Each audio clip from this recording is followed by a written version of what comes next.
I've made my way through some valleys and desert, believing that I'd get lost.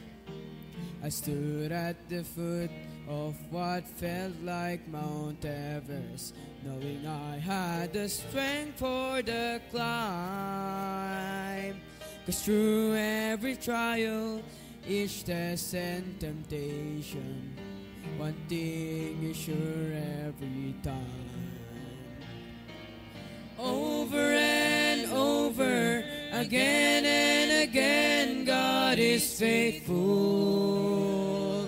Over and over, again and again, through it all, He's made me able to stand and survive, to come through alive, and it sure looked like I couldn't win. But Jesus is with me, so I'll claim the victory over and over again.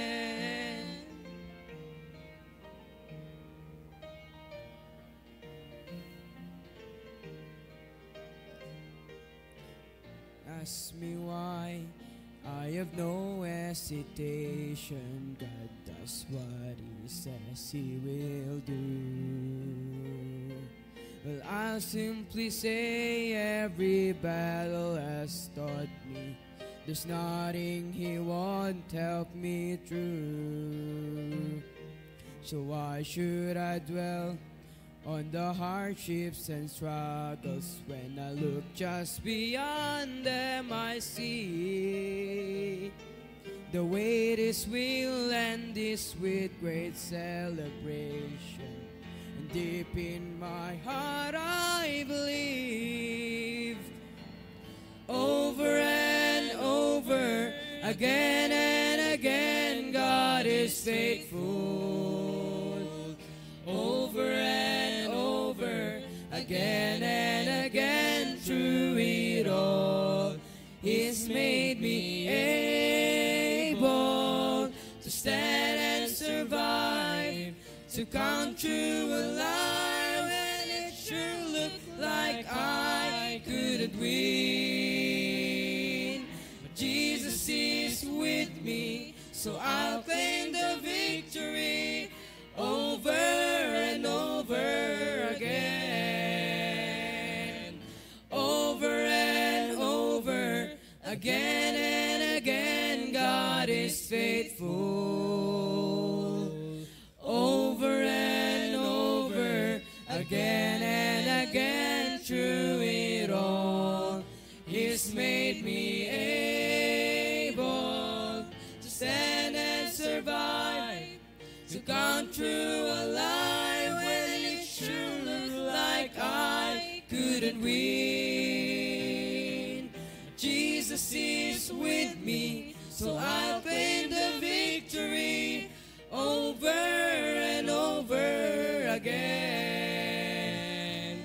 Jesus is with me, so I'll claim the victory over and over, over and over, over and over again.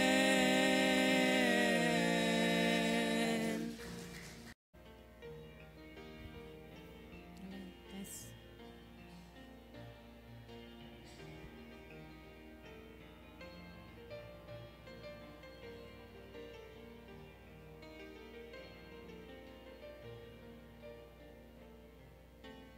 It is hard to understand God's purpose in our lives. It is hard to obey the perfect will of God. But all we need to do is to trust Him with all our heart, because God is faithful every time. God is faithful every time. He will never leave you. God is faithful every time. He will now protect you. Oh,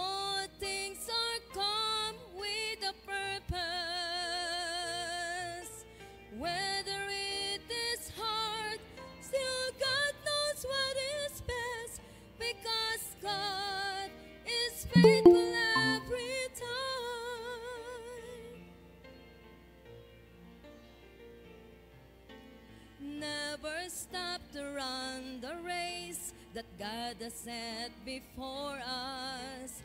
Do your best to reach your goal, and God will take the rest.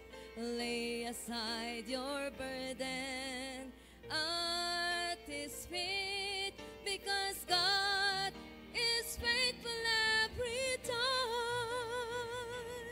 God is faithful every time. He will never leave you. God is faithful every time. He will now protect you. All things are come with a purpose. Whether it is hard, still God knows what is best, because God is faithful every time. Whether it is hard, still God knows what is best, because God is faithful every time. God is faithful every time.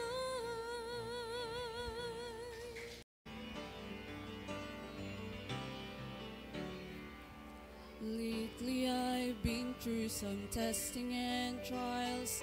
Felt like a detour that went on for miles.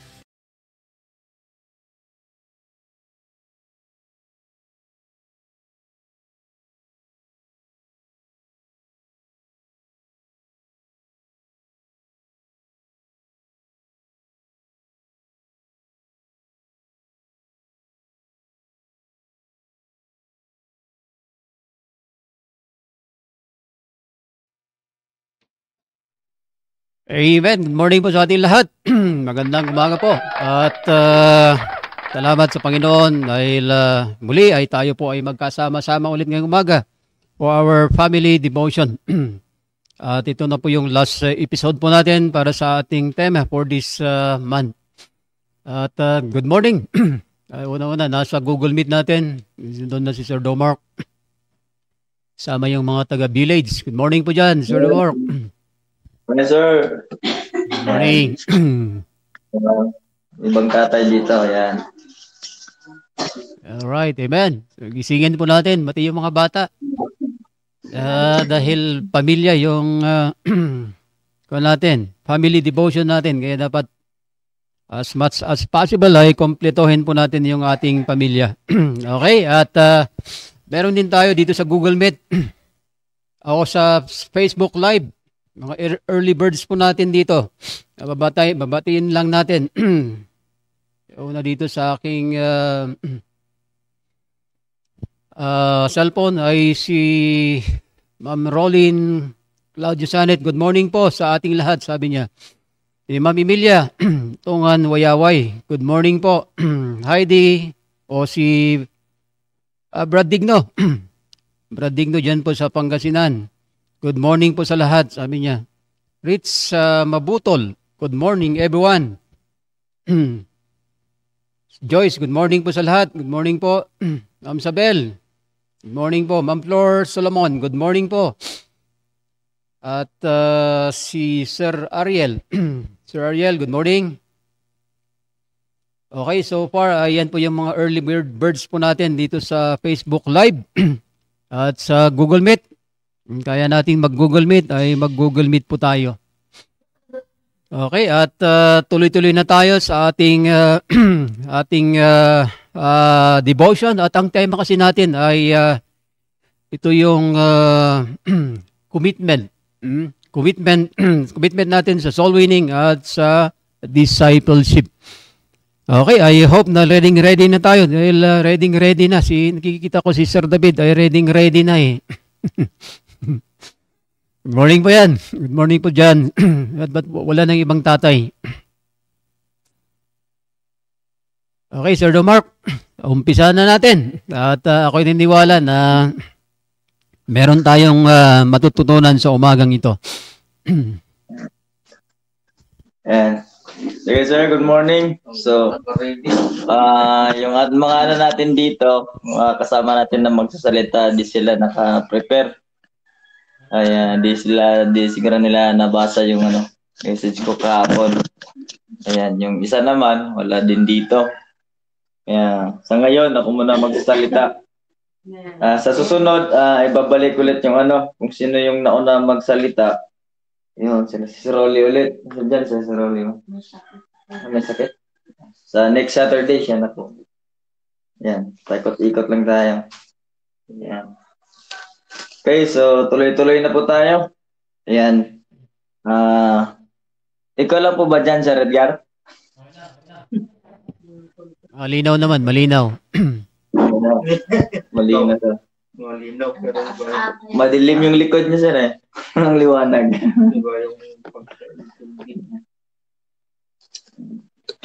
Sige, tuloy-tuloy na po tayo. At yung sasabihin ko ngayon ay itutuloy ko lang yung topic nung last Saturday. At hindi ko natapos yung points dahil yan, maraming magsasalita. So itutuloy ko lang yung topic natin, lesson nung Sabado about commit to win souls and disciple others. But ang pinopoint ko doon is as a soul winner, we are ordained. No? Tayo ay inordinahan ng Diyos na tayo ay pinagkatiwalaan tayo na mangalap ng kaluluwa. Yan. So, ang nag-ordain sa atin, walang iba kundi ang Panginoon. So, dito tayo sa Book of John. Yan, yun yung binasa ko doon. The main text natin. John chapter 3 verse 16. Yan. Doon po tayo kumuha ng ating pinag-usapan. Sa Book of John chapter 3 verse 16. Familiar verse po sa atin ito. At nung nakaraan, inisa-isa po natin ito. Ano pong ibig sabihin. Ayan, so verse 16, sabi po ng Bible, and for God so loved the world that He gave His only begotten Son, that whosoever believeth in Him should not perish but have everlasting life. Ayan, so yan po ang ating pinag-aralan nung last Saturday. At ang sinabi ko po dyan, we are ordained to win souls. Point na binigay ko, soul winning is ordained from the divine person. Yan. So meron tinatawag na divine person, yung word na for God. So sino yung persona na isa sa mga nag-ordain sa atin, walang iba ang nag-ordain na sa atin to win souls, walang iba kundi ang Diyos. God command us to win souls. Yan. Then yung pangalawa, soul winning has a divine plan. So, nandun yung plano ng Diyos sa atin. So, ang plano ng Diyos, so love the world. For God, so love the world. So, yun po ang plano ng Diyos sa atin. No? Soul winning has a divine plan. So, ang plano ng Diyos is mahalin, so love the world. Yeah, God's plan is established because of His love. That's the divine plan of God. Then number 3, soul winning is the divine purpose of God to save us.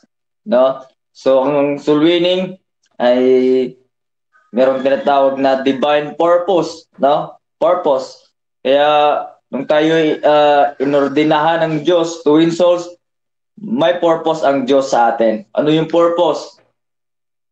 To save us, no? Yun ang purpose ng Diyos sa atin. Iligtas niya tayo sa apoy ng impyerno. Yan. Kaya, anong sabi ng Biblia? That He gave His only begotten Son. Yan. Kaya binigay niya ang kanyang bugtong na anak, Panginoong Jesucristo, to save us. No? Kaya sabi diyan, if God gave His Son, therefore, we ought also to give our life to share the gospel. Yeah, sabi ko nga, ang pagsusulwining natin, pag-share natin ng gospel, ay maraming buhay. No? Maraming buhay ang maabutan ng salita ng Diyos at makatanggap sa regalo ng Diyos. Walang iba kundi ang eternal life through Jesus Christ our Lord. So yun po ang ibig sabihin. That's why the word sa binasa natin that He gave His only begotten Son. No other than the Lord Jesus Christ.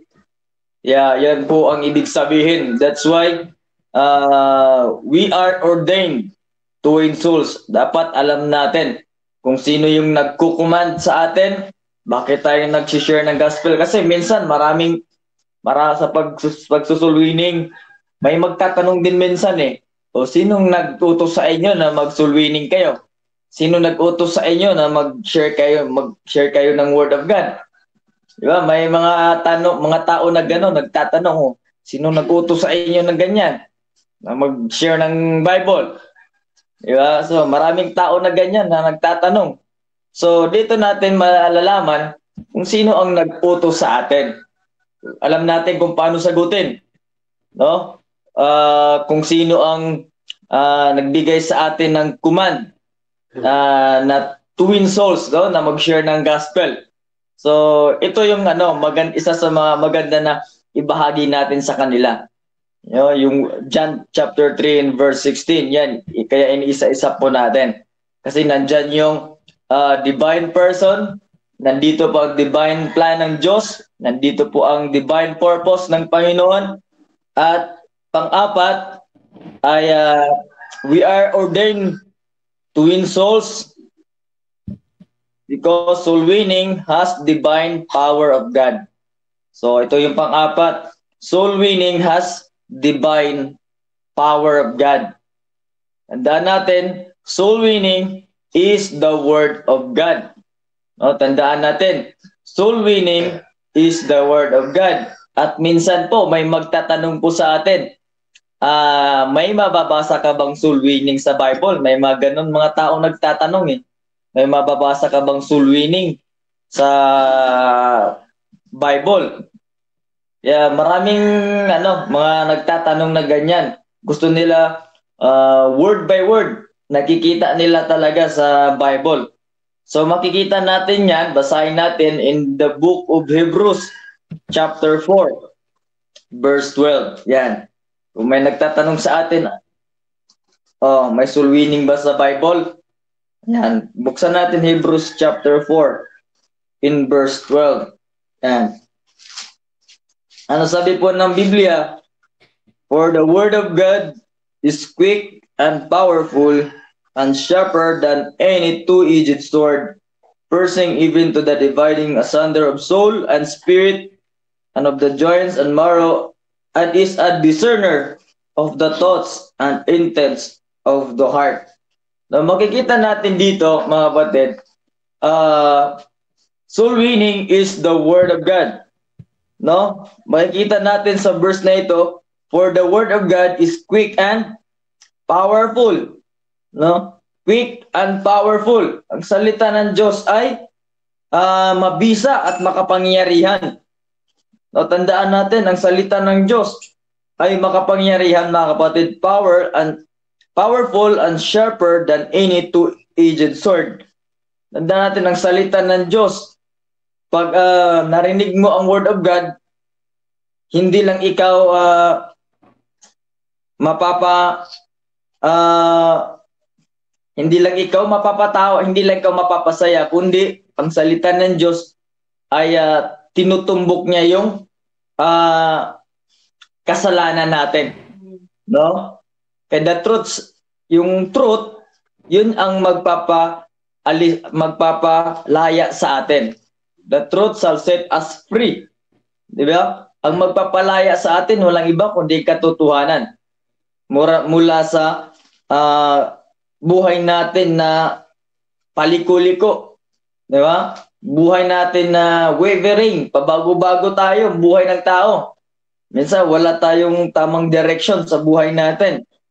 Kung anong gustong gawin, yun lang. Kaya tayo, tinuturuan ng ganito sa simbahan natin, we are trained. No, we are trained in soul winning. No, kaya tayo tinitrain na maging soul winner. Kaya sa simbahan natin, meron tayong programa, every lunch fellowship, no, ang bawat grupo meron tayong soul winning lesson kasi doon natin ipapractice yung soul winning sa bawat grupo, lalo na sa mga nadadala nating disciple. Tinuturuan natin sila how to win souls. Tinuturuan natin sila sino ang nagtalaga sa atin, sinong nag-command sa atin to win souls. So, tinuturo natin yung pundasyon, no? Yung pinaka-heartbeat ng ating simbahan, walang iba kundi to win souls. Kaya makita talaga natin na mahalaga ang soul winning, mga kapatid. Kaya sabi ko kanina, soul winning is the word of God because the word of God is quick and powerful. No? Through soul winning, there are changed lives. No? Through soul winning, maraming buhay ang magbabago. Di ba? Through repentance. Di ba? Kung naalala po natin, ang Panginoong Jesucristo nag-preach ng repentance. Di ba, mga kapatid, kung naalala po nyo, nung nalaman ng Panginoong Jesucristo na nakulong si John, ay ang Panginoong Jesucristo ay nag-preach siya ng repentance doon sa mga tao na nakarinig ng salita ng Diyos. Nung nawala na si John, ay bumalik ang mga tao sa kamunduhan. Kaya ang Panginoon Jesucristo, He preached repentance dahil ang mga tao ay nabulag sila sa kadiliman, no? Nabulag sila sa kamunduhan, sa gawain ng mundo. Kaya ang Panginoon, He preached the repentance. Pag sinabi natin repentance, change of mind, no? Pagbabagong isip. Kaya sa soul winning, ang ginagawa natin, nababago natin ang kaisipan ng tao mula sa kasalanan at patungo sa Panginoon, no? Patungo sa Panginoon. Kaya we are using in soul winning to change lives, no? Kaya marami tayong tinuturuan na mga tao na hindi pa naabutan ng salita ng Diyos. That's why we share the word of God. Kaya makita natin ang sabi ng Bible doon sa text natin na ginamit, that whosoever believeth in Him. Di ba? That whosoever. No? Ibig sabihin, whosoever, walang pinipili ang Panginoon. No? Walang pinipili ang Diyos kung sino ang kanyang ililigtas. Kundi lahat tayo ay niligtas ng Panginoon. Whosoever believeth in Him. Sino yung maniniwala sa Panginoon? Diba, mga kapatid? Tayo, ang dami nating paniniwala nung wala pa tayo sa tamang simbahan. No? Ang dami nating paniniwala, ang dami nating tradisyon sa buhay natin. Diba? Kaya minsan, yung buhay natin noon, marami pang mga bagay na hindi pa natin naaalis. Diba? Marami pang tradisyon na naiwan sa atin. Nung tayo ay na-save na, hindi pa rin nawawala yung ibang tradition sa buhay natin. Halimbawa na lang, di ba? O tayo ngayon, tumanggap na tayo sa Panginoon, na baptized na tayo sa church. So ngayon, hindi lang nagtapos doon ang ating buhay bilang isang anak ng Diyos. Kundi, sabi ng Bible, sa ating pinag-usapan, we are ordained to win souls. No? God commanded us to win souls. Kung ikaw ay dinala ng Diyos sa kanyang simbahan, may responsibility tayo, mga kapatid, to win souls, to win others, mga kapatid, sapagkat maraming tao na hindi pa naabot ng salita ng Diyos. Halimbawa na lang sa pamilya natin. Diba? Sa mga kamag-anakan po natin, marami na bang saved? O yung iba, hindi pa naabutan natin ng salita ng Diyos. So, marami pa tayong gagawin. Kaya, kung sasabihin natin, hindi pa tayo kinukuha sa mundong ito, sapagkat may purpose pa ang Diyos sa buhay natin. No? May purpose pa ang Diyos sa atin. Marami pang aabutin ng mga kaluluwa na babagyan ng salita ng Diyos. Pero, pag wala tayong kaisipan na mag-share ng gospel, anong mangyayari, mga kapatid? masasayang lang ang buhay natin sa lupang ito. Diba? Masasayang. Kaya we must not waste our time sa panahon na ito. Diba? In the book of Proverbs, huwag nating sayangin yung oras natin. Huwag nating sayangin yung panahon natin sa mundong ito. No? Basahin ko lang, book of Proverbs. Huwag nating sayangin yung buhay natin, mga kapatid, sa lupang ito. No? Proverbs 11, verse 30. Ano sabi ng Bible? Proverbs 11, verse 30. The fruit of the righteous is a tree of life, and he that winneth souls is wise. Di ba? Sino yung mga taong nagsusulwining? Di ba? Sino yung mga nagdiwin ng mga kaluluwa? Sabi ni Solomon, wise, mga kapatid. And he that winneth souls is wise. Diba? Sino yung mga nagwiwin? Sino yung mga nagsusulwining? Yan yung wise, sabi ni Solomon. Diba? Kaya, huwag nating sayangin ang panahon, mga kapatid. Huwag nating sayangin ang panahon na in case na marami tayong mabahagian ng salita ng Diyos, ay napapabayaan na lang natin.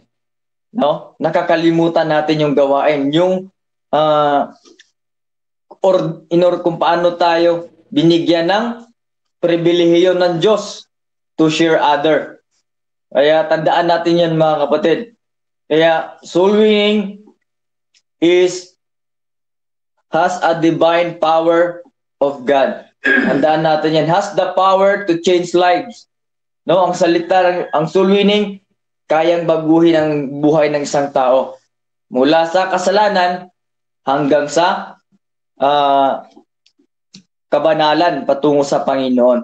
Tandaan natin yan, mga kapatid. Then last one, soul winning is the divine pardon. Tandaan natin yan. Soul winning is the divine pardon. Pag sinabi mong pardon, forgiveness. No, pinatawad na. Merong kapatawaran. No, kaya sa soul winning, merong panalangin dyan na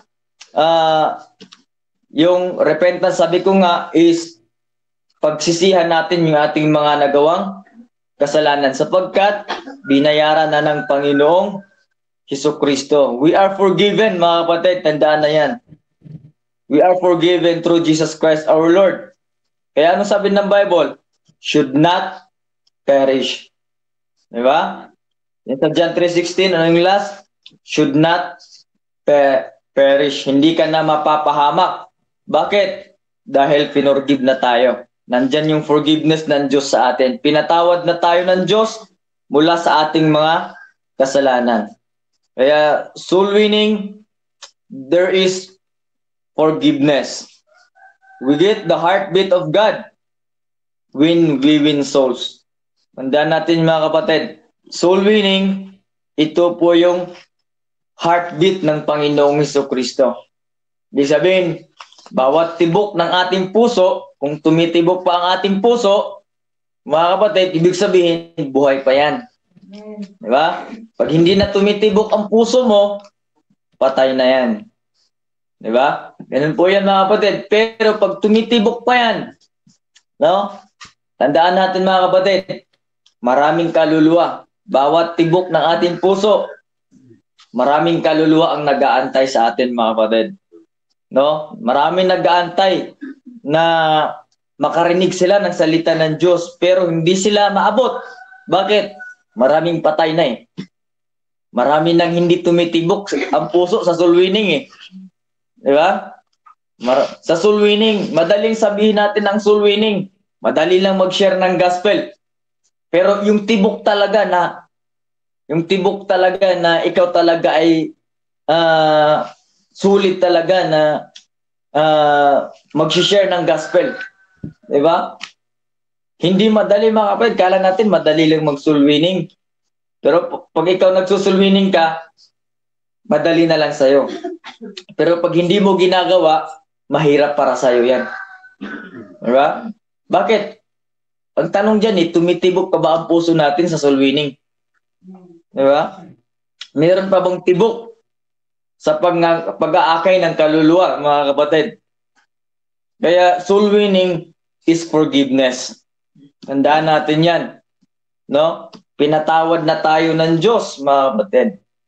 Kaya sa trabaho natin na ito, alam naman natin na meron tayong kanya-kanyang trabaho eh. Meron tayong kanya-kanyang pinagkabisihan. Pero ang kagandahan sa atin, kahit saan man tayo magpunta, pag dala-dala mo ang Biblia mo, dala mong salita ng Diyos, bawat makakausap mo, pwede mong i-share sa kanya ang Word of God. Kung may tibok ka pa sa puso ng tibok ng soul winning.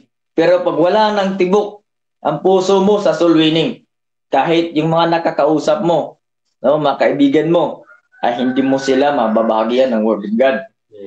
No? Pero pag ang puso mo ay tumitibok sa soul winning, mga kapatid, no, may concern ka sa kanila. No? May concern ka sa kanila na magkaroon ka ng guilt na may salita ako ng Diyos pero hindi ko na i-share sa kanila. Di ba? Minsan, sa totoo lang, minsan tayo, kahit matagal na tayo, minsan may time na tinatamad tayo mag-share ng Bible. Di ba? Tinatamad tayo na mag-share ng gospel sa ibang tao. Pero hindi natin nakikita yung bunga nito. No? Pag tayo ay hindi na nagsusulwining, mga kapatid. Kasi pag mawala ang soul winning sa atin, parang ang buhay natin, parang maging kagaya, parang ano na lang eh, maging compliance na lang. Kaya yan na sinasabi ko kanina, bakit hindi tayo makagawa-gawa ng decision, makapag-commit na mag-soul winning. Baka kapatid, meron pang hindi nawala sa atin na tradition noon pa kung saan tayo nanggaling. Anong klase mga tradition yun, mga kapatid? Halimbawa na lang, may bisyo ka pa. Di ba? Hindi mo pa naalis sa buhay mo. Paano ka makakapag-soul winning kung may bisyo ka pa? Di ba? Nakakahiya naman pag nag-soul winning ka pero nakikita kang umiinom. Nakikita kang nagsisigarilyo. Totoo nga naman. Di ba? Anong masasabi ng tao? Di ba? Nagsishare ka sa akin pero nakikita naman kita na yan, nakipag-inuman sa iba, sa tao, sa malasing. So, wala. Di ba? Nakakahiya. So, kaya mga kapatid, sikapin natin kung tayo ay tumanggap na sa Panginoon, alalahanin natin na meron tayong responsibility. No? Ano yung responsibility natin, mga kapatid? No? To win souls. Kaya, diyan na tayo, inordin na tayo ng Diyos to win souls. Inordinahan niya tayo yung pinagkatiwalaan na magbahagi ng salita ng Diyos. Walang pinipili, bata, matanda. Diba? Kaya sa atin, may nagtatanong din minsan pag nagsishare yung bata eh. Minsan nagsishare si Denmar ba? Nagpansin ko nun. Sila GR, nagsishare. Nagsishare sila ng mga mas matanda sa kanila kunti o tinatawanan lang sila. Diba? Pero di nila nakita yung binabahagi nila na ang Panginoong Jesucristo ay dapat nilang tanggapin sa kanilang buhay. Diba? Kaya mga kapatid, alalahanin natin. Dahil ito na yung, ewan ko lang kung ito na yung last natin na pag-usapan natin yung soul winning and disciples. Kaya tandaan natin yung mga bagay na ito, mga kapatid. We are ordained to win souls.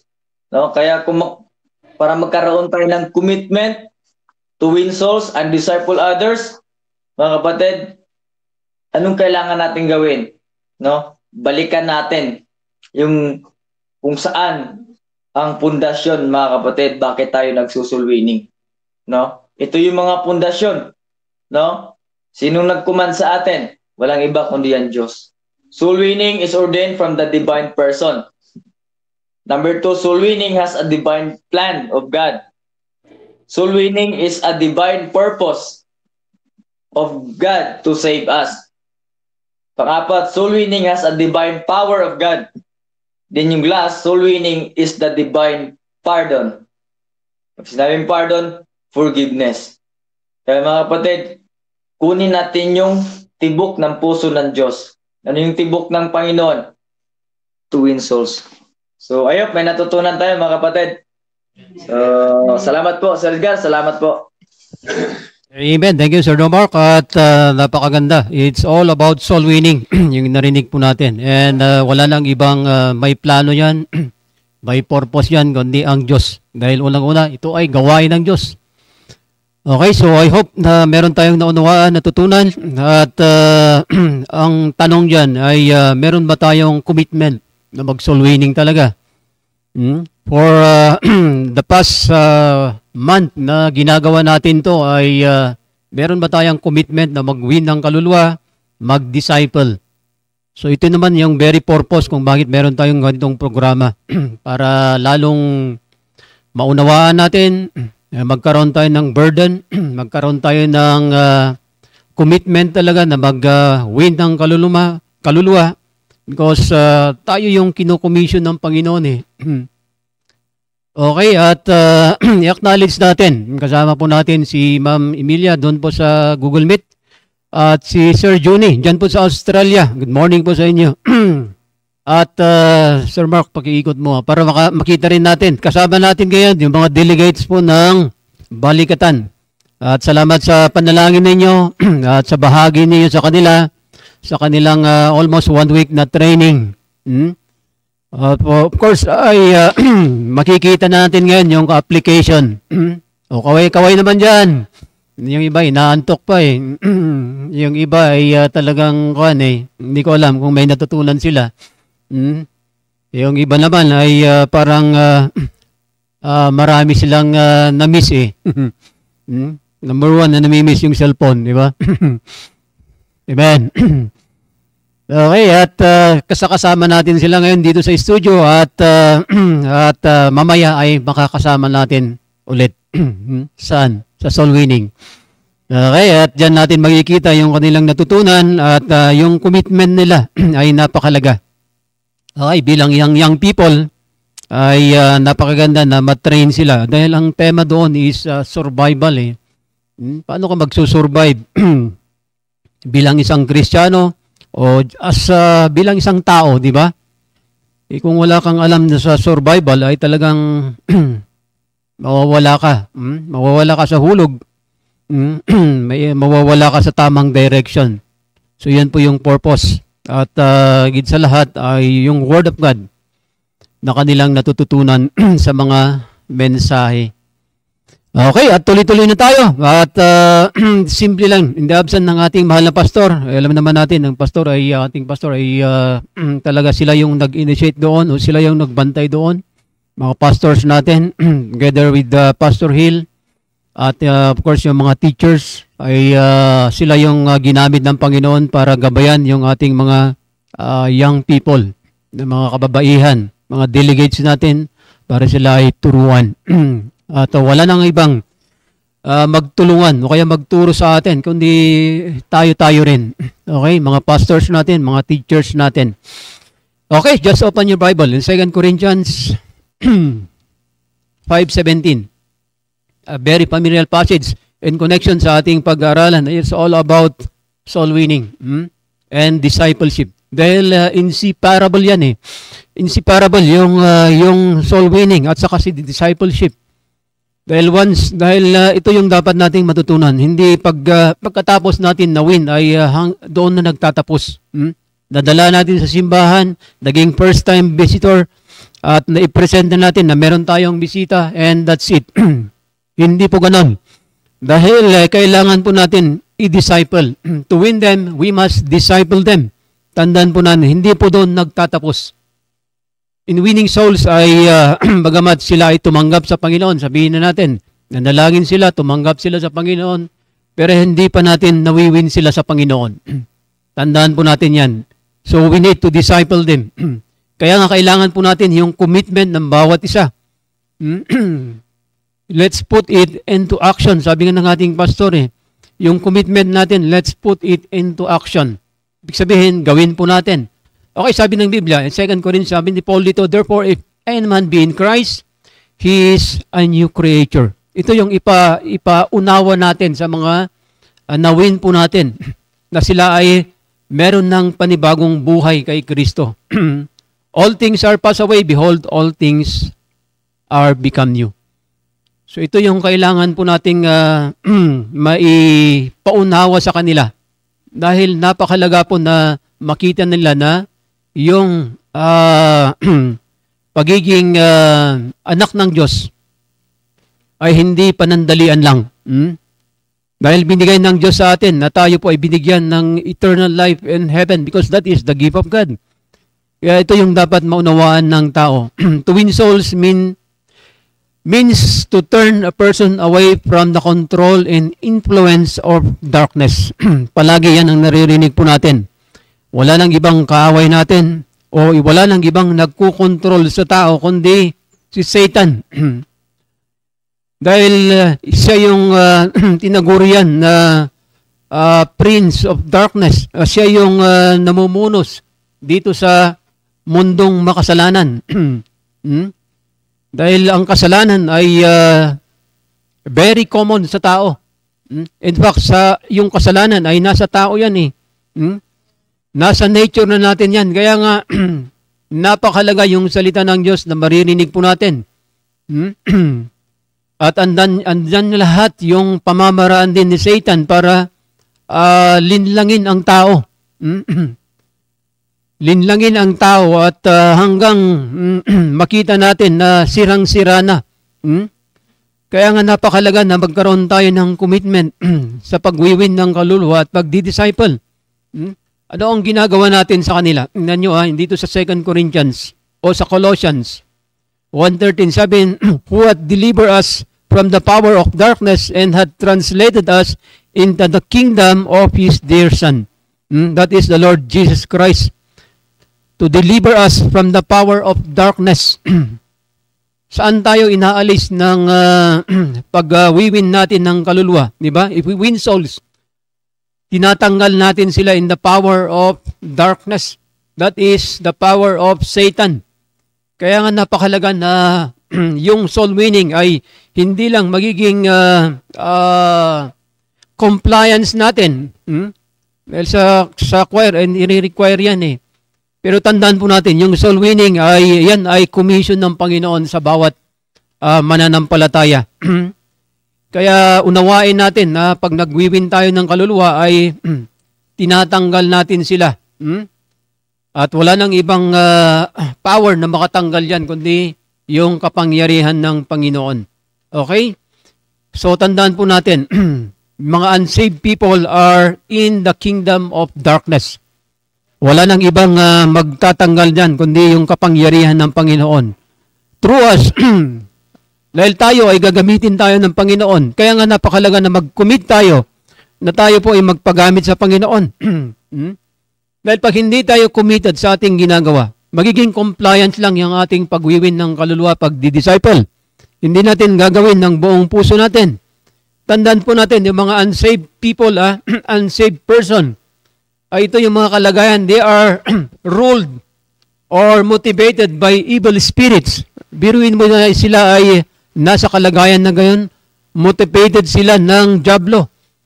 Kaya ito yung tatanggalin natin sa kanila. They are the greatest potential victims of such evil. Biktima sila ng diablo. Kaya nga napakalaga na tanggalin natin sila. Through the power of God, through the power of the Holy Spirit, ay sila ay tatanggalin natin sa ganong kalagayan. From the kingdom of darkness through the kingdom of God. They are also unsafe and insecure of eternity. Wala silang eternal life in heaven. Tandaan po natin yan. Hindi ka ba nalulungkot pag yan ay kamag-anak mo? Hindi ka ba yan nalulungkot pag yan ay mahal mo sa buhay?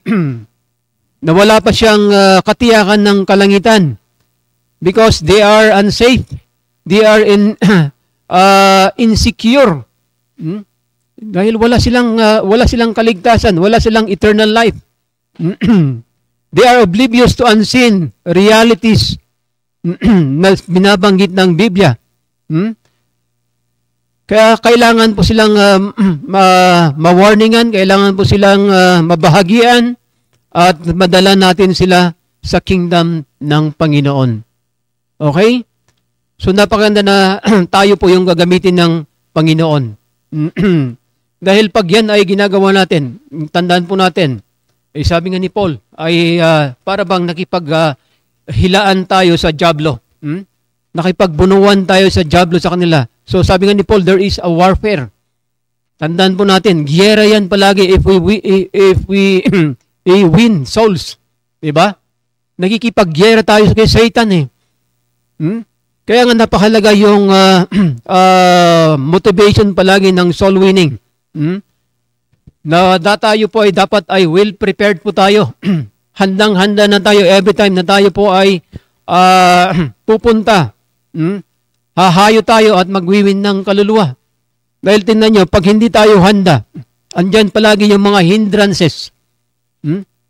Andyan palagi pag hindi tayo nanalangin. Dahil without prayer, we are not effective soul winner. Tandaan po natin yan, magiging, sabi nga, magiging lousy yung ating pagwiwin ng kaluluwa. Bakit? Hindi tayo handa eh. Hindi tayo equipped ng armor ng Panginoon. Sabi nga ni Paul, put on the whole armor of God. Ang tanong, meron ka bang taglay-taglay mo ba yung armor ng Panginoon? Tandaan po natin yan. Okay, so just, ito yung binasa ni Sir Domar kanina. And Proverbs 11:30, dahil ito yung pag-aaralan natin sandali. The fruit of the righteous is a tree of life, and he that winneth soul is wise. Okay, so pag-aralan natin yung wisdom and soul winning. Because wisdom and soul winning, that is inseparable. Wisdom and soul winning together, dahil unang-una ay palaging pagkasama yan. To be an effective soul winner, ay kailangan po natin yung wisdom ng Panginoon. Itinan nyo, pag hindi ka wise na nag-soul winning, andyan yung hindrances, andyan yung nahihiya ka. Andyan yung para pang wala kang kapangyarihan na ibinigay ng Diyos, di ba? Wala kang boldness, wala kang guts, wala ka bang yung courage na ibahagi ang salita ng Diyos. Sabi nga na yung Paul is, the spirit is willing, but the flesh is weak. Tandaan po natin yung flesh natin ay palagi, yan yung isang palaging hindrance sa ating ginagawa sa Panginoon. Kunting sakit lang, di ba? Ayaw mo nang mag-soul winning. Kunting nararamdaman ka lang. Nakita mo lang na yung tao ay medyo nakabihis ng maayos, medyo malaking tao, o parang edukada, ay hindi na natin binabahagian ng salita ng Diyos. Tandaan po natin, nawawala yung courage natin, nawawala yung wisdom natin para i-win yung mga kaluluwa na yun. Tandaan po natin, the wisdom of God is inseparable o indispensable in the winning of souls. So, kailangan, huwag tayong mawawalan ng pag-asa sa pag-win ng kaluluwa. So, Christ is using our natural wisdom. Tandaan po natin. Hindi, not our own wisdom, but the wisdom of God. I'd rather say, na yung wisdom ng Panginoon ang gagamitin po natin. Dahil yung natural wisdom natin, o yung sarili natin, ay kung minsan ay pabago-bago. Pag umiral lang yung emotion natin, ay hindi na tayo makapag-win ng kaluluwa. Umiral yung kahihiyan natin. Kaya nga ang pag-win ng kaluluwa ay dapat wala tayong hiya. Sabi nga, dapat walang hiya tayo sa gawain ng Panginoon. Walang hiya tayo sa magbabahagi ng salita ng Diyos. Walang hiya tayo sa pagkukumit na mag-win ng kaluluwa at mag-disciple. Nawawala yun.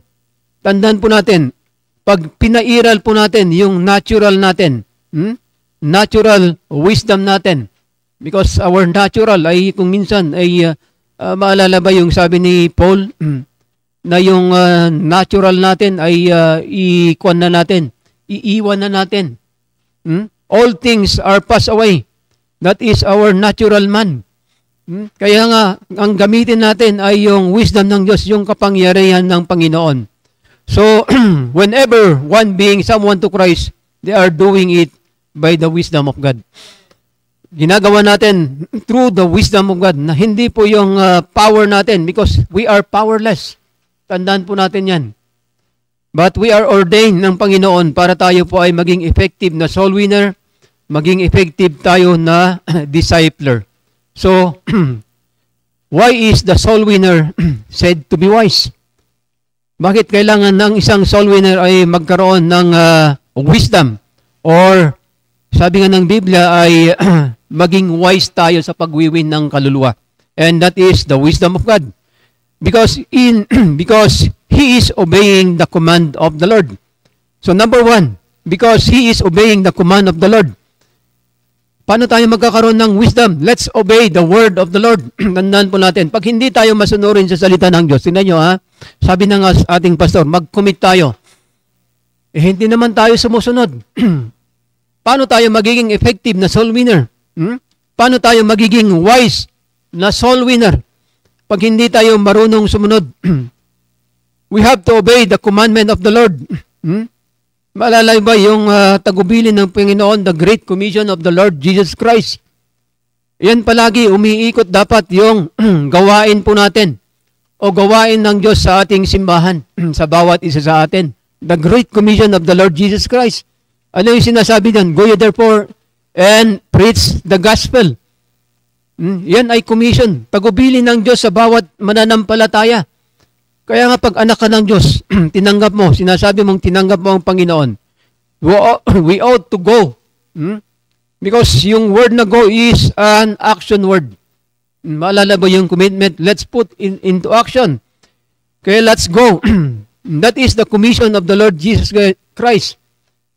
Go therefore and preach the gospel. Kaya nga, nakakalungkot, nalulungkot ang Diyos. Pag kukunti ang nawiwin, kukunti ang nababautismuhan, at kukunti ang nadidisciple. Walang naidadagdag. Kaya nga, mga kapatid, mga miyembro, nakatulad ko, ay sundin po natin yung utos ng Panginoon through our pastor. Kaya pag hindi natin sinunod, paano natin nasusunod yung tagubilin ng Panginoon? At sabi ng Biblia is teaching them to observe all things. Kaya nga, napakahalaga yung testimony natin. Our testimony should be our basis.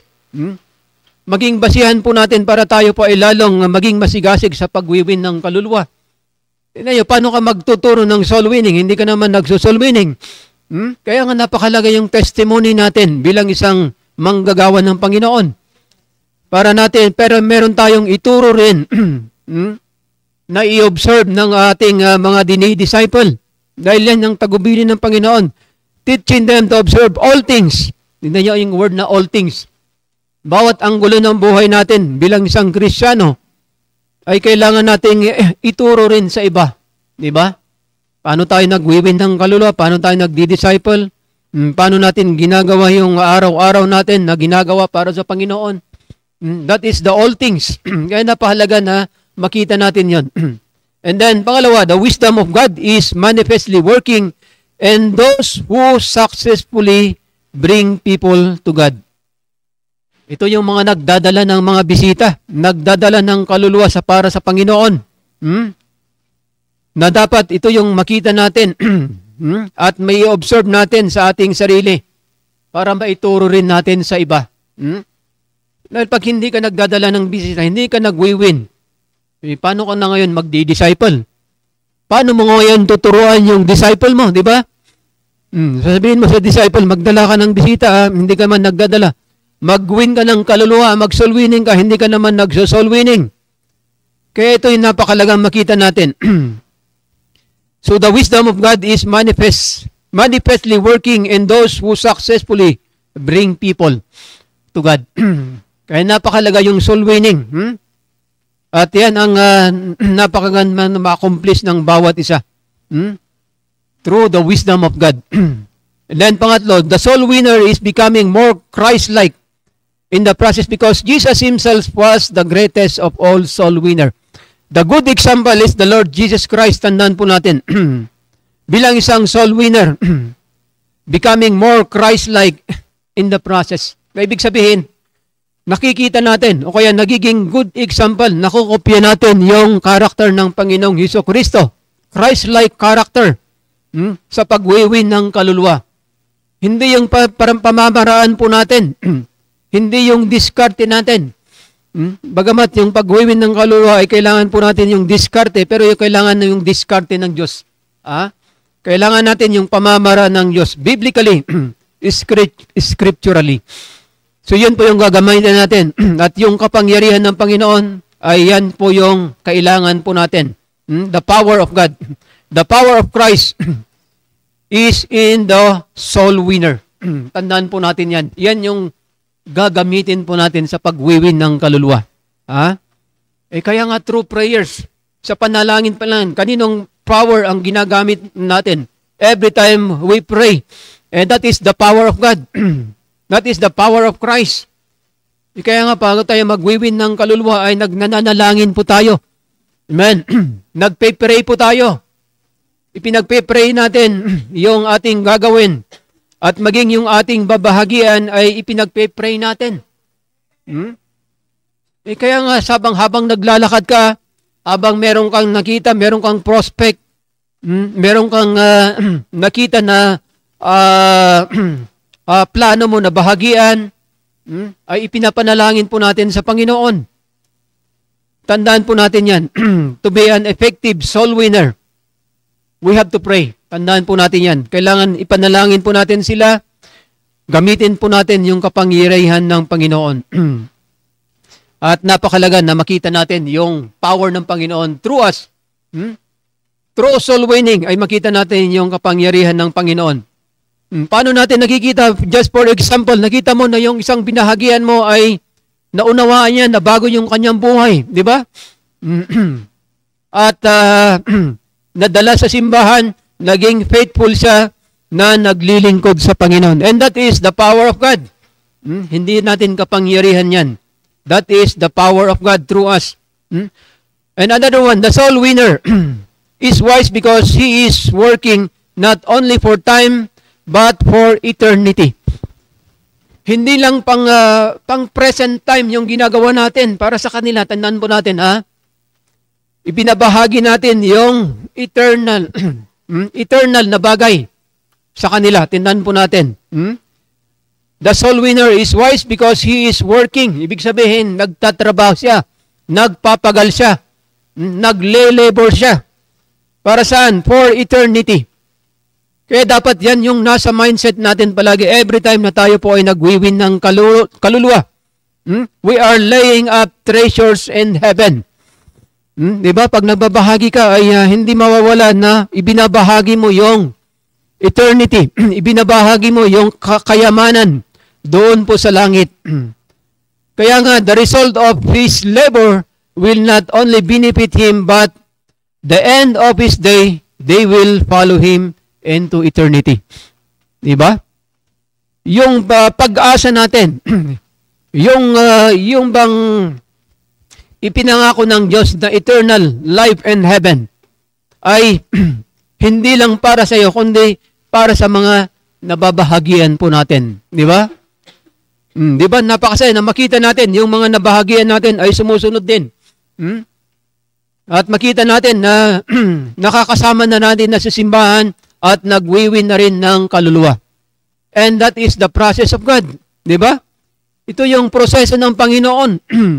Hindi dapat nagtatapos sa atin, but andon yung continuous na proseso ng Panginoon para ang tao ay hindi mapahamak sa apoy ng impyerno. Okay?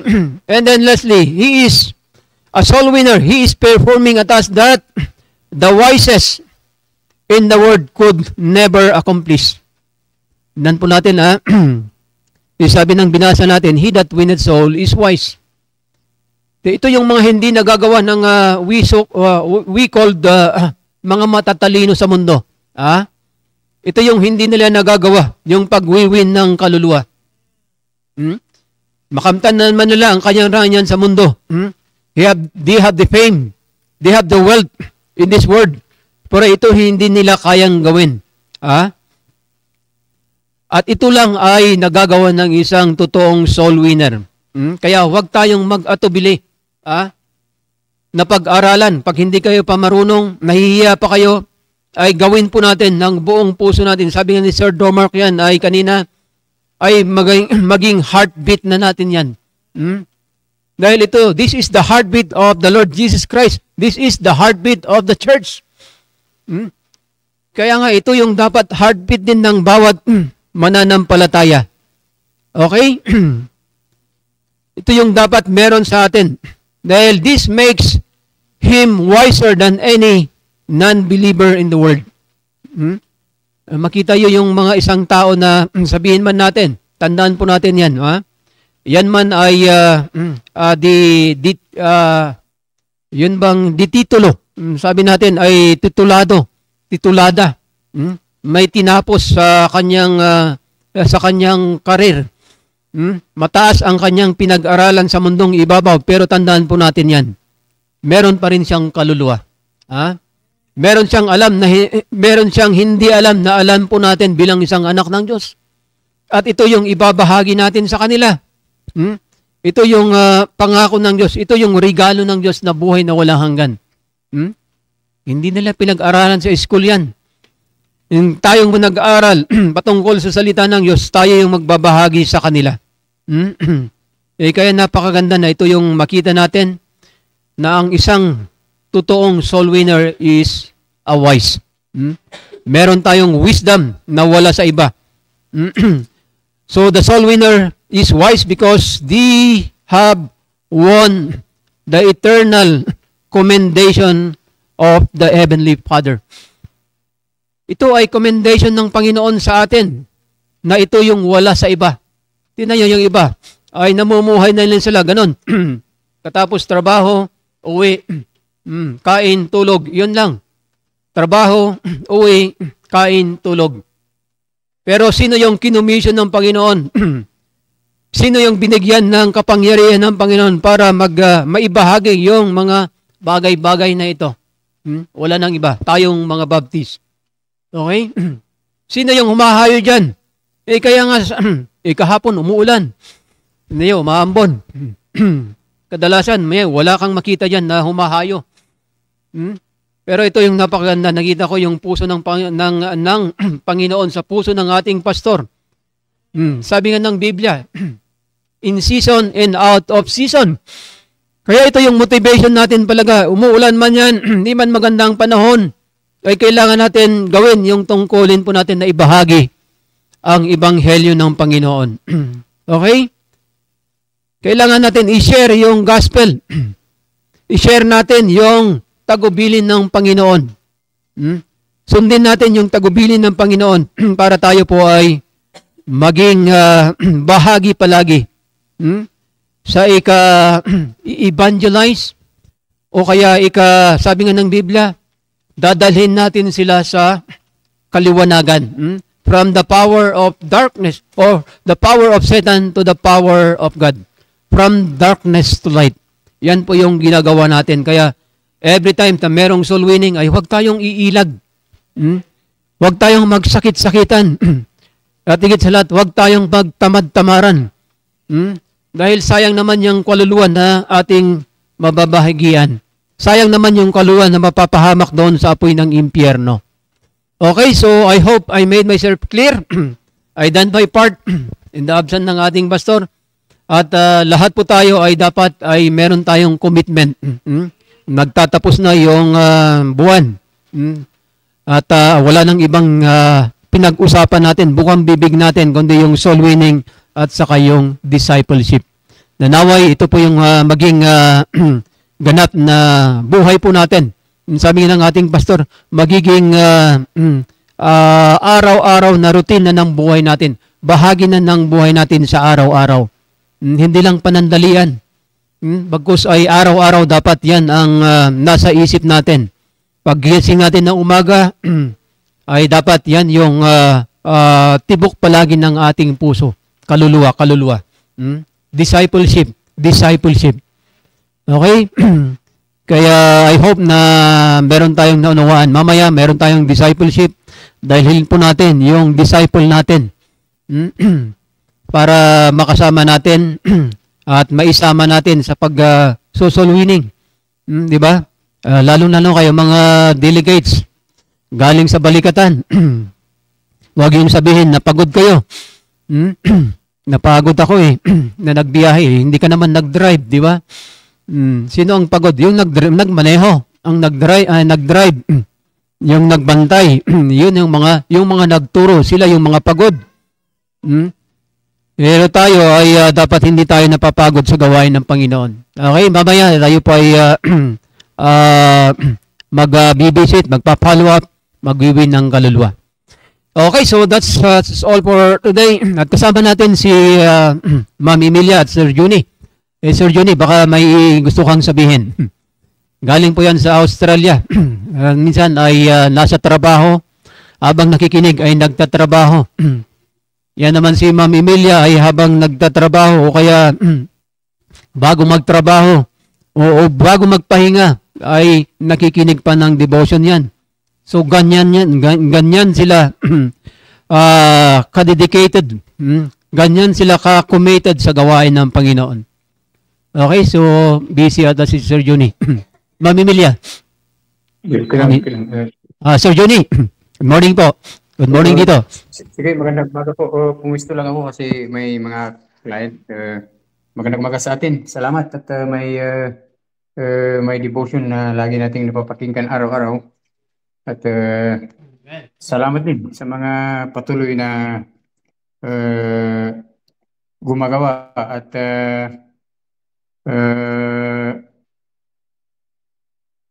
talagang ginagamit yung Great Commission, lalo yung pagsusulwining at saka pagdi-discipleship. Pagdi-disciple.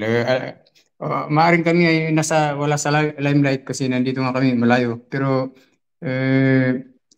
sa kagustuhan man namin na makagawa ay lagi namang busy lagi. Laging kasama yung mga kliyente, laging kasama mga supervisor, kaya walang time. Kaya habang wala pa sila sa umaga, ay sinasamantala namin yung makinig at mag-comment kung ano man yung mga naririnig namin at napapakinggan. Pero at the end of the day, yung pinag-usapan pa rin naman natin ay laging kaluluwa. Kaya salamat sa mga nagsasalita, mga host everyday from Monday to Saturday at hanggang sa Sunday sa mga mensahe na napapakinggan natin. Wala na akong ibang sabihin kundi magpasalamat at marami tayong matututunan. Kahit paulit-ulit yung pinag-usapan natin ay it will remind you na ikaw ay dapat gampanan ng tungkol bilang isang Kristiyano. At magandang umaga sa ating lahat. Salamat. Amen, Sir Juni. Families na nakikinig. At salamat din sa ating lahat. Magandang umaga. Amen. Ingat ko dyan palagi. Okay, so next is Ma'am Emilia.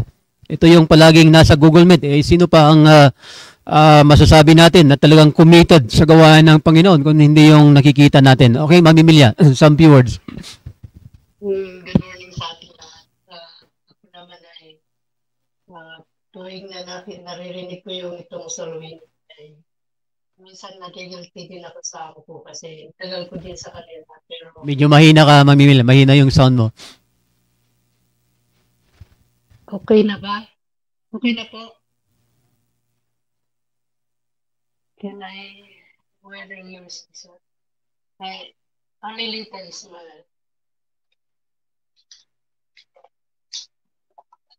Wait. Wait lang.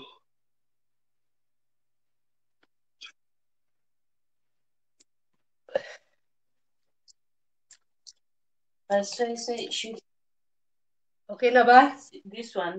Okay na, Ma'am. Okay na. Salamat din sa ating lahat at ako din naman ay minsan nagigilty din ako sa amo ko kasi tagal ko din sa kanila, pero sabi ko sa panalangin ko, alam ko na impossible kasi sa language barrier nga na siya ay hindi makaintindi ng English at ako naman din ay hindi din naman fluent sa Arabic. Parang konti lang na yung ano lang basic. Kaya panalangin ko lang naman din ay alam ko na impossible na mangyari, pero ang Panginoon ang gumalaw ay possible yun na Amen, amen. mawiwin ko yun. So, at least naninindigan na tuwing recruit ako na mag-Muslim ay hindi ako pumapayag. Sabi ko, thank you na lang. Kahit sabi na mag-increase daw yung sahod kasi may galing daw sa agency nila. Pero sabi ko, okay na yung sahod ko kahit hindi mo na lang dagdagan kung ganun lang din na kailangan pa ako mag-Muslim. So, yun lang po. Salamat. Amen, Manmimilya. Okay, so makita natin ay talagang hindi ganun kadali ang mag-win doon o kaya mag-soul winning sa ibang bansa. Kailangan mo yung mga bagay-bagay, lalong-lalo sa language barrier. Okay, so salamat tayo. Dito ay open tayo sa ating soul winning. At samantalang sa kanila ay talagang andon yung hindrances, andon yung pahirapan sa kanila. Kaya dapat wag tayong titigil dahil habang may panahon pa. Sabi nga ng Biblia, redeeming the time because the days are evil. Pag hindi natin inagapan yan, ay baka mahuli na ang lahat. Diba? Okay, kaya maging sa mga taga-village, let's continue serving the Lord faithfully. Tuloy-tuloy lang tayo, wag wiwin ng kaluluwa, pagdi-disciple. Okay, at so much for that. At ang oras na ay hindi naman tumitigil, ay talagang hindi na natin mapipigilan yung oras. Okay, salamat sa mga nasa Facebook Live. Ay hindi na kayo maisa-isa. Okay, at salamat sa pag-join ninyo. At ako'y niniwala, hindi lang ito kasi ito lang ay para bang merienda natin tuwing umaga. Pero tandaan po na yun, napakahalaga. Napakahalaga yung pinag-uusapan po natin. Kaya let's continue winning souls and disciple others. Okay, at yan lang. At I hope na tayo po ay, sabi nga ay meron na tayong baon-baon. Pag tayo po ay lalabas man tayo o kaya tayo man ay ano man yung gagawin po natin, ay meron tayong tinanggap muli na mensahe mula sa salita po ng Diyos. Okay, tayo po ay magwakas na sa panalangin. At thank you sa bawat isa. Tayo po ay magwakas sa panalangin. Heavenly Father, God, we thank you so much once again sa umagang ito, Panginoon. Salamat sa mga nasa Google Meet na nakapag-join sa Facebook Live, Panginoon. Hindi man sila na-recognize, pero kayo po siyang mangusap din sa bawat isa sa amin, Panginoon. Na yung pag-commit po namin na mag-win ng kaluluwa ay dapat hindi yan sa pilitan. Bagkos yan ay obligado po ng bawat isa. Tungkulin po ng bawat isang mananampalataya, O Diyos. At we pray, O God, na continue to bless us. At turuan niyo ang bawat sa Panginoon na maging committed kami sa pag-win at pag-disciple ng iba. At pagpalain ang gawain sa bumaghapon, maging yung aming discipleship service mamaya ay pangunahin niyo, O Diyos. Dalhin niyo yung mga miyembro at maging kanilang mga disciples, O God. At maging sa mga delegates, salamat sa mga tumulong, nag-provide yung kanilang pangailangan. At salamatin, Panginoon, sa safety travel nila pauwi. At sila ay nakarating ng maayos at matiwasay. At pagpalain po ang bawat sa Panginoon at continue to bless us. Give us always wisdom, knowledge, and understanding para kami po ay lalong maging kagamit-gamit sa iyo pong gawain. Patawarin kami sa aming pagkukulang, pagkakasala naming nagawa. Ito pong aming dalangin sa matamis na pangalan ni Jesus. Amen. Good morning and God bless po. To God all be the glory. We love you all. Tandaan po natin yan. God bless po.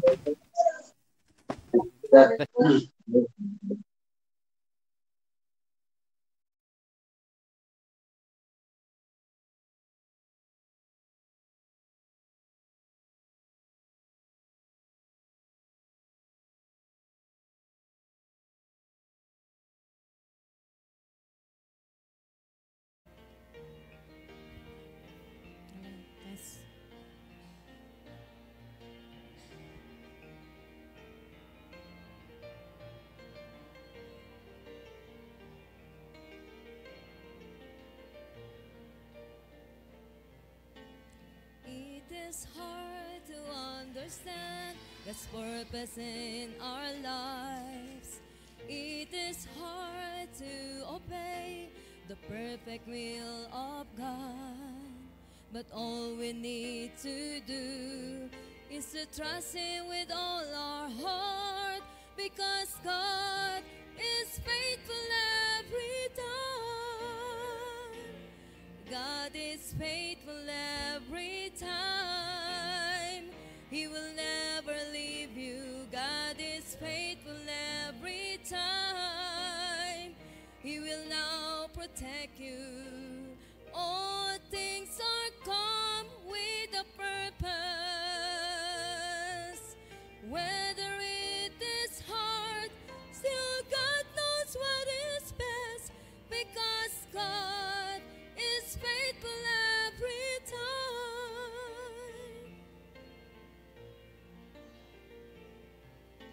Never stop to run the race that God has set before us.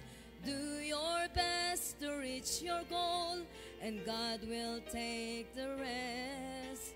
Lay aside your burden at His feet, because God is faithful every time.